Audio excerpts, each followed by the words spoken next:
Bueno, buenos días. Nosotros el día de hoy vamos a socializarles el relieve terrestre.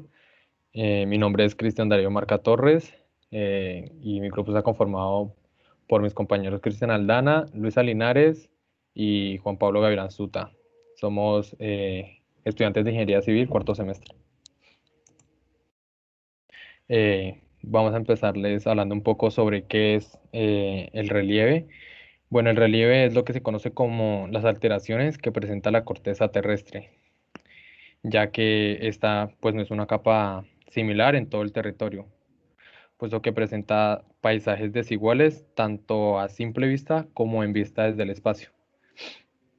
Podemos ver un relieve acá que podemos ver pues a simple vista y desde el espacio también se nota el relieve en la Tierra. Al conjunto de estas formaciones se llama relieve, las cuales comprenden montañas de enormes extensiones, llanuras y depresiones originadas por procesos al interior o en la superficie terrestre. Acá podemos ver montañas, las llanuras y pues las compresiones. El relieve lo podemos apreciar tanto en la superficie terrestre como en el fondo marino. Esta pues es el relieve en el superior y este sería como el relieve en el interior del océano. Estas formaciones también suelen llamarse como accidentes geográficos y pueden convertirse pues en simples pliegues, en fallas, en volcanes, montañas o cordilleras y pues fosas submarinas y en muchísimas otras.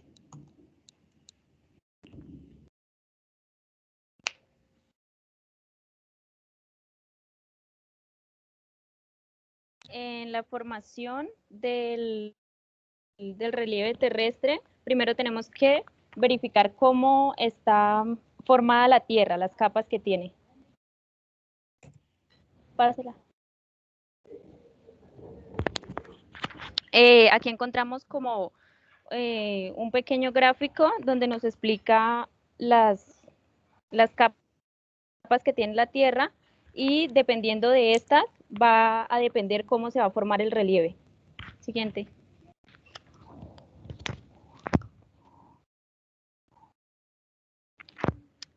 Para la primera, tenemos que en el manto van a haber corrientes de convección. Estas corrientes van a ser de forma descendente, ascendente y horizontal. Siguiente. Para la fase descendente es cuando se crean las fosas oceánicas y hay subducción de placas. Siguiente. En la fase ascendente se crean las dorsales oceánicas, hay una expansión del fondo oceánico y hay rotura de los bloques continentales y es una zona de abducción. Siguiente. Y en la fase horizontal es donde encontramos el desplazamiento de placas, que es donde pues ya se crea generalmente como lo que más se ve, la parte externa. Siguiente.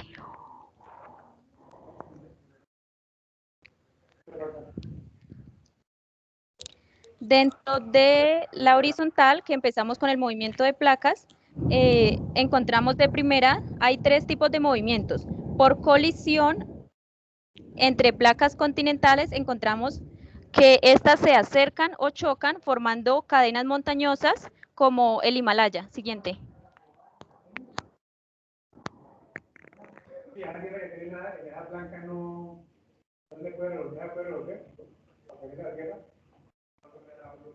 Aquí tenemos el ejemplo, la montaña del Himalaya. Siguiente.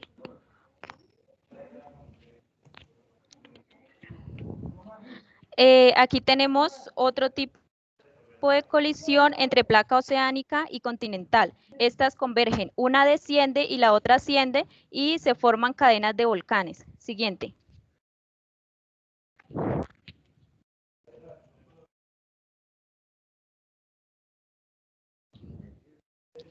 Este es un ejemplo de cadenas volcánicas, las islas Fiji. Siguiente.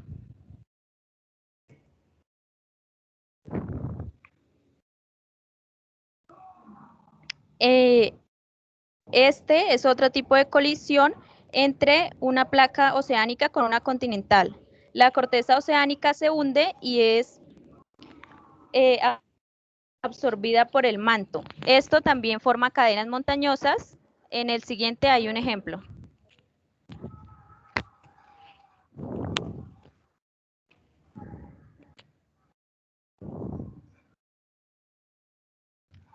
El ejemplo más visto es la cordillera de los Andes. Siguiente. El otro tipo de movimiento es por desplazamiento lateral. Las placas se mueven de manera paralela, pero en sentido opuesto. En la siguiente hay un ejemplo.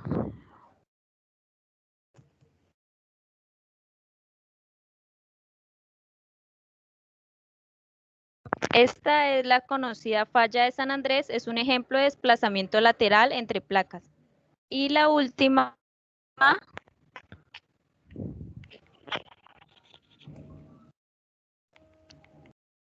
por separación. Esto sucede cuando el magma emerge del fondo de la Tierra y las placas se separan en dirección opuesta, creando una expansión del fondo marino.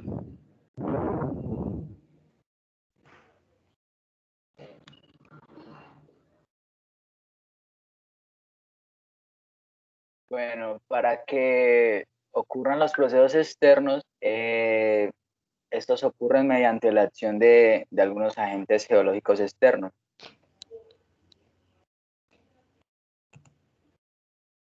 El primero es el viento, que es uno de los principales agentes modeladores del relieve, sobre todo cuando alcanza una cierta velocidad.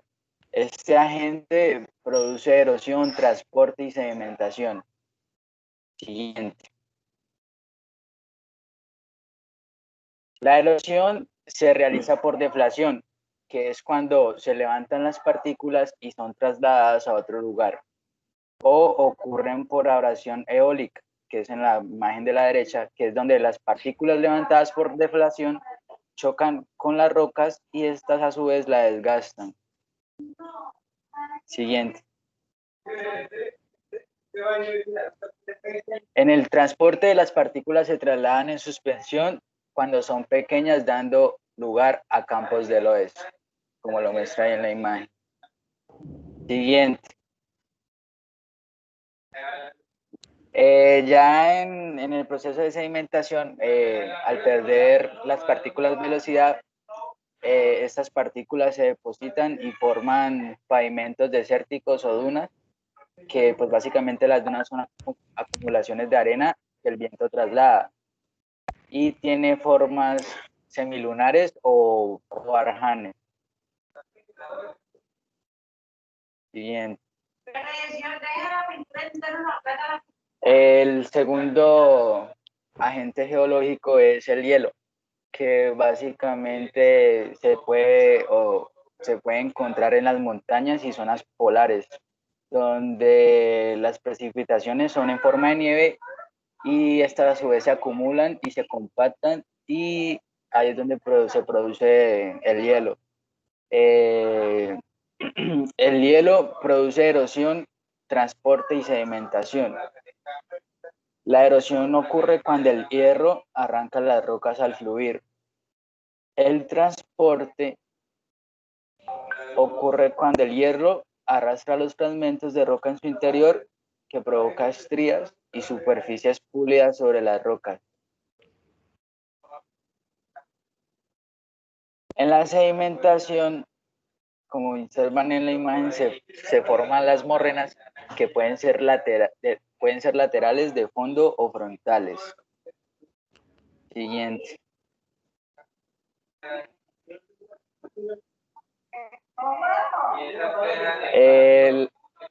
En las aguas superficiales, pues son los fluidos de agua que discurren sobre la superficie terrestre. Estos son los tipos de aguas superficiales. En ellas ocurre la erosión fluvial, que es cuando el agua disuelve las rocas y arranca materiales del lecho. También ocurre el transporte fluvial, que es cuando los materiales arrancados son transportados por el agua, bien disueltos en suspensión, arrastrados por el fondo.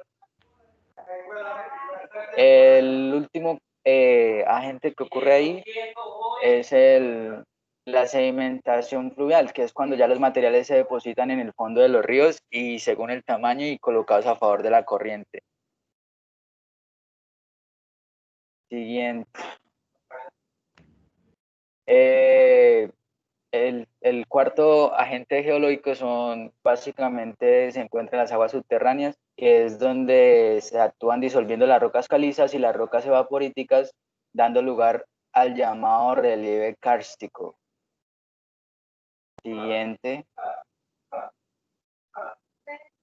El agua entra por dentro de la roca dando lugar a conductos verticales o sumas y diferentes cavidades como cuevas y galerías. En las cuevas se acumula el carbonato cálcico formando estalagmitas, como observan en la imagen. Siguiente.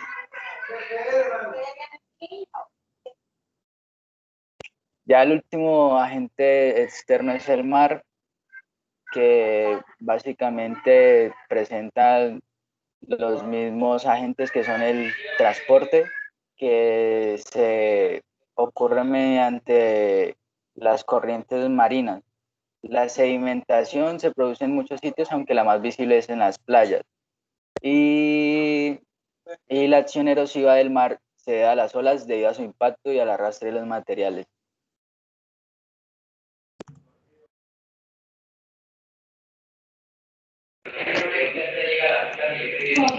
Bueno, ahora voy a hablar sobre los factores que intervienen en la formación.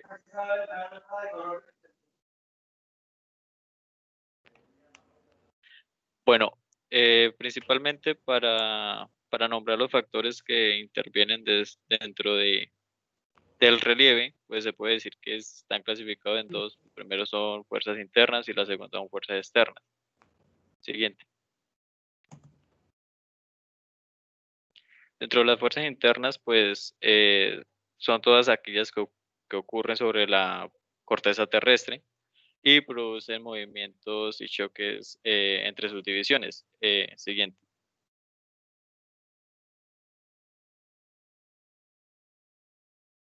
A lo que se hace referencia a esto es al movimiento de las placas tectónicas, que pues son las principales que modifican el relieve. Siguiente. Cuando ocurre un movimiento de placas, pues estas pueden generar principalmente terremotos, ¿sí? Y pues obviamente cuando se producen las ondas sísmicas, ellas van a realizar una alteración pues a través del medio pues por donde se proyecten. Siguiente.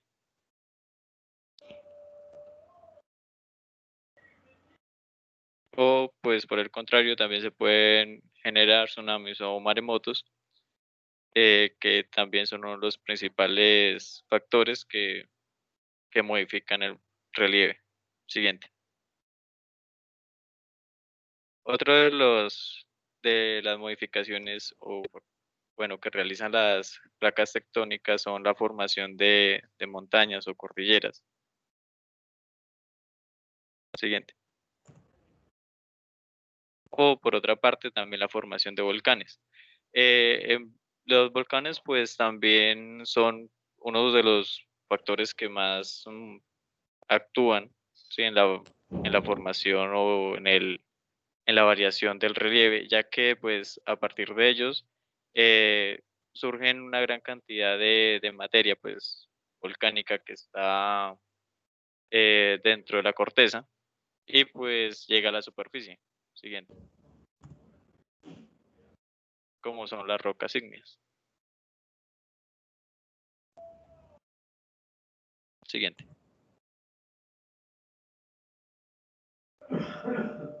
Bueno, dentro de las fuerzas externas que actúan también en el relieve, encontramos que primero se encuentra la erosión y esta es producida por el desgaste de la superficie terrestre a causa del agua o la acción del viento. Siguiente. Por otro lado, también se encuentra pues la acción de las plantas o los animales que no afectan en gran medida las modificaciones del medio ambiente, pero que sí tienen una gran importancia, ya que, por ejemplo, por un lado encontramos las excavaciones que realizan algunos animales, que pues pueden generar también una modificación, o por otro lado, las raíces de los árboles, que pues también generan modificaciones, o por el contrario, crean un relieve, como se puede encontrar, por ejemplo, en en las zonas costeras y demás. Siguiente. Por último, dentro de los factores que intervienen se encuentra la intervención de los seres humanos. Un gran ejemplo de ello, pues, es la tala, ¿sí? Esto es una forma de modificar el relieve de una forma completamente extrema, pues ya que de la tala dependen muchos otros factores que a su vez generan daños y deterioros en el relieve. Siguiente. Posterior a la tala, pues también se puede evidenciar lo que es la agricultura, que la agricultura obviamente cuando se extiende de una forma bastante amplia, pues por así decirlo, que abarca una gran magnitud, siempre tiene que generar un daño en el medio ambiente, ya sea por la tala y la quema indiscriminada de bosques y demás. Siguiente. Y por último se encuentra pues las modificaciones o el desarrollo industrial y pues y social, como por ejemplo se evidencia en lo que es la creación de vías, la generación de vías, que pues en parte también genera una gran modificación en el relieve o pues en algunas ocasiones se destruye también en gran medida. Y pues esas prácticamente serían todos los factores que intervienen.